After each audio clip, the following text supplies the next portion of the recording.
What's up guys, and welcome to the first actual video of this How to Market Your Indie Game for Free series. And today we're going to be really diving into the AIDA. I used formula in the previous video, but we're just going to go down acronym because that's basically all it is. This AIDA acronym, we've already mentioned what it means in terms of attention, interest, desire, action. But we're going to really dive into what each phase actually means and how each phase looks, or what each phase looks like in the gaming space today.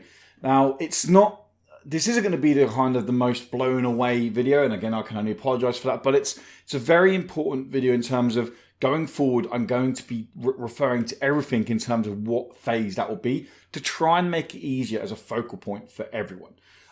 So enough of that. Let's kind of dive into what it actually is. Now, this is used, as I said in the previous video, across all forms of marketing. It's nothing I've made or unique or cool. If it's the first time you've heard it, it's nothing to do with me. I heard it 4 or 5 years ago, and I've been kind of following from it. And it's a formula or a process that I follow that I found works really well for me. And over the last 3-4 years, that's probably about 2 years, I've kind of really narrowed it down into how it looks and feels in the gaming space. And every developer I've worked with, when I've used this acronym and kind of broken down the process in this kind of order, I don't want to say they've appreciated it, but they've been able to understand the process a little bit easier. So that's why we're going to go down this route. So kicking off first with the first, so it's AIDA, I should say, AIDA or AIDA, however you want to pronounce it. I've always been pronouncing it AIDA. And so the first A is attention. Now, this is the very, very start of your marketing journey. This is from the point of you've got that seed of thought in your mind and you're like, do you know what? I'm going to make a game and I'm going to make a roguelike dungeon crawling game and it's going to have a crocodile as a main character. Go. That's it. That's your attention. You've got an idea. You can start building attention towards your idea. Now, it hasn't got to be huge. You haven't got to be sharing screenshots on Screenshot Saturday. You haven't got to be reaching out to people saying, hey, I've got this idea for a game. Would you be interested to play it? But you can still generate interest. And the best place for that is obviously going to be social media to start. Because you can start talking to people. You can start sharing ideas. You can then find Discords or you can find forums where you can talk about your ideas. And another good place is on Steam to kind of look for other games that are a similar genre, and you kind of that idea starts to snowball. But building the attention around it, it's not going to be huge to start with, but the attention can start from day one. Simple as that. You can talk to a friend and say, I've got this idea for this game, dungeon crawler, plays crocodile. That's already building attention. You brought the attention of the game to someone else, and that's what the first A is all about. And it's the foundation for every bit of marketing we're going to do going forwards. The bigger the attention you build for the game, by basic rule of thumb and law of probability, as the wider the base of the foundation for the attention, as you go through to the interest, the desire, and the action, those are going to be bigger as well, meaning you get more attention for the game, you're going to build more interest for the game, you're going to have more people desiring the game, and you're going to have more people action in the game, meaning buying the game. So starting the attention early is really important. And this is one of the big things I get developers is, when do I start marketing my indie game? When should I start getting attention out there? Straight away. Simple as that. Now, obviously, it's hard if it's just an idea and there's no assets, there's no Steam pages, there's very limited resources for you to actually show off. And I completely understand that. But you can still start thinking about the game. And even when there's concept ideas, you can still start building, you can still connect with developers. You can still tweet out about stuff. You can still put stuff on Facebook. You can still build these platforms up to get the attention going. And obviously, as assets become available, as there's an actual build there, you can kind of go on further and further and further. And I'm going to use a reference here, and I'm not actually working with this game at all. But there's a game called Pocket Wheels, which is being developed at the moment. And I've been following the Pocket Wheels development for a long time on Twitter, for probably about the last year. And Florian done an amazing job very early there. As soon as it was just a very, very early Unity in-engine build, and we're talking like most of it is just prefab placeholders, and there was even the car was like effectively a placeholder, they were showing it straight away. And now the attention they're getting on social media is tenfold to what they were getting, because they started the attention early. They started tweeting about stuff early, showing off these basic mechanics. I'm making a Micro Machine style kind of racing game. Here's what it looks like. Here's my idea. it was all prefab. There was almost no material applied to any asset in that game. It doesn't matter. It was still attention. People still like the idea, like the build of the game. So again, I'm not working with the person. I just kind of, it's an example that comes to mind, and I definitely recommend you check the game out on Twitter. It's a very good example of starting early, building that attention phase. And then going on from the attention phase, you have the interest phase. Now, the interest phase don't think of this as a time frame. Don't think of a case of, okay, 2 years from release, attention starts. 18 months from release, interest starts. It doesn't work like that. The best way to think about the interest phase or the progression of phases in the marketing space for video games is thinking about milestones for your game development. Now, interest phase normally comes around with the creation of a store page or a storefront page, i.e. Steam. Because once Steam is there, once you've got a Steam page, the chances are you've got assets. You've got, want to have a trailer, but you've got several screenshots. You've got a solid description of your game that you can actually put out there. You've got some thematic titles. You've got a style, right? And you're tapping into that style to really sell the game, whether it be through key art, whether it be through GIFs on the page, screenshots. You're starting to get a thematic approach to your game. And that's when interest can build, because that's when you can start tapping into communities and tapping into audiences. And like I said before, if the bigger you got that attention, then the bigger the interest is going to be when you start building that interest phase.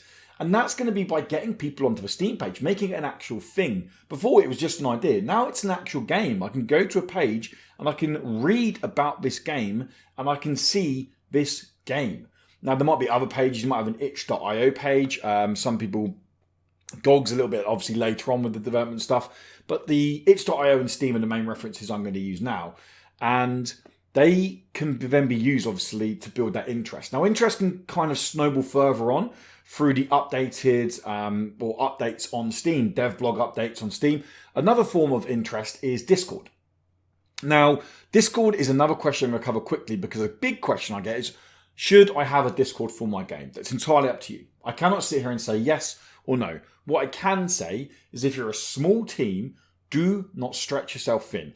Discord can start great. There's 20 people in your Discord, very easy to manage. If your game launches and all of a sudden 5,000 people join your Discord, good luck managing it. So always keep that in mind. But Discord is a great way to build interest. It's effectively like an unofficial Steam update page if you want to, but it's a little bit more instantaneous. To update on Steam, it's a bit more official. You have to actually go into the Steamworks and update the game and get a post out there. But it means that people just browsing Steam can find it, right? Whereas Discord, you're only tapping into your already audience. But what that does let you do is it lets you build a community. And I'm using Discord as an example because it's another place to build interest. That's the difference between a attention phase and interest phase. Because anyone who's following you on Discord, anyone who's followed or wishlisted you on Steam, is already past that attention phase. They're now interested in the game. They've actively shown interest in the game. So you're growing that interest audience, which then leans in to the next step, which is desire. So what's the difference between having interest in a game and then someone desiring a game? The big thing here is that they've seen either tangible gameplay or they've played tangible gameplay. Desire is making people want the game now, effectively. They are talking to their friends about the game. They're no longer are they just wishlisting it. They're on other Discords saying, this game looks great. Like, oh my God, you should check this game out. That could be off the back of a trailer. It could be off the back of some gameplay videos that you put out on social media or on Discords. Or it could be off the back of a demo. They're the key milestones that I would use to explain desire. So let's say you're part of the Steam Festival, people have played your demo. That is the perfect time to build up desire. And it's, like I said, if the attention phase is big, then the interest phase is going to be nice and big. And the more interest you got in the game, when it comes to creating that desire for the game, all of a sudden that's going to be a bigger audience as well, which leans on to the final stage, which is action. Now, action is, you could argue that action is wish listing the game, but action ultimately is buying the game. So action comes at launch. And the bigger you build up these foundations going forward, your attention, your interest, your desire, and the action is going to be bigger. It's going to have more action there. The basic rule of thumb is on Steam is that people go off is between 20 to 25% of your wish lists will convert into sales. There's lots of kind of numbers floating around everywhere and all that. And we're going to go into kind of Steam conversion numbers in a different video because it's a bit more dry and I need to get some infographics up and really kind of break those down for you. This is just kind of really breaking down the basic acronym of AIDA. So when we go forward, you can understand exactly when I say, if you do this, this would lean into the interest or desire phase. You know exactly what I'm referring to, and you kind of have a solid mindset of, okay, I know where I am now and what I should be looking to do. And then obviously, like I said, action is just basically buying the game. People actually putting money out to buy your game. If it's a free-to-play game, obviously, action is downloads on your title. And that's what you're trying to bottleneck it to. And that ultimately is the whole marketing goal. The whole marketing goal is to build interest for your game and drip feed it and funnel it down into sales. Like you're trying to push all this attention and excitement from one tweet you put out 2 years ago. You're trying to build all that stuff over time and kind of really force it down into someone clicking pay now or download, buy now, whatever you want to call it on Steam or any other store page as well. And that's why the question, again, going back to what I mentioned earlier in the video, when developers say, when should I start marketing my video game? And again, the answer is as soon as you can. This is a lengthy process. It doesn't go, okay, the game's releasing in 4 weeks' time, I'm going to start my attention phase. Well, all of a sudden, you're already going to have a limited attention phase, which then means your interest phase is going to be even smaller. Then meaning that your actual desire phase is going to be really small because you're kind of building off a very small audience already. And then action, you're hoping that the right people play the game on the day of launch or within a couple of weeks of launch to kind of make it blow up, shall we say, which it's easy to look at Phasmophobias. It's easy to look at Fall Guys, which Fall Guys didn't actually blow up, by the way.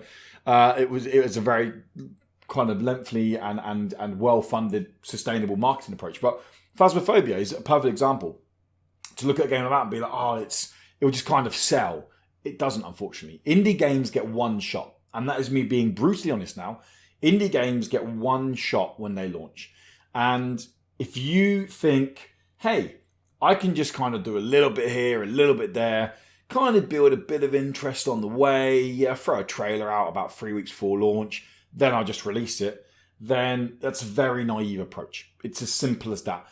If you really want your game to kind of find an audience and stand a chance on Steam, you have to have a very prominent and sustained marketing approach.